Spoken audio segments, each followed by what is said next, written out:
త్రికరణ శుద్ధి ఉంటే అందులోంచి వివేకం ఉదయించి ఒక తపో సంకల్పము వచ్చి ఆ తపస్సు ద్వారా మనం తపోమూర్తులమైనప్పుడు అందులోంచి తపో ఫలమూర్తులం అవుతాం. తపస్సు అంటే సీరియస్నెస్.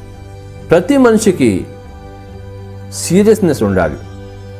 అర్థము పట్ల, కామము పట్ల, ధర్మము పట్ల, మోక్షము పట్ల. ప్రతిరోజు ఆటల పట్ల, పాటల పట్ల, పనుల పట్ల, చదువుల పట్ల, ధ్యానాల పట్ల మనకి ఎప్పుడు సీరియస్నెస్ ఉండాలి. అప్పుడు విజ్ఞాత్మ అవుతాం. అంటే మన సమయము వృధా చేసుకోకూడదు. Never ever waste your time. ఇవన్నీ కూడాను ఆధ్యాత్మికత కింద వస్తాయి మనకి. ఇవన్నీ మనం తెలుసుకుంటూ ఉండాలి. శేష శయనుడు అంటే ఒకానొక రియలైజ్డ్ సోల్కి, సెల్ఫ్ రియలైజ్డ్ సోల్కి ప్రతీక.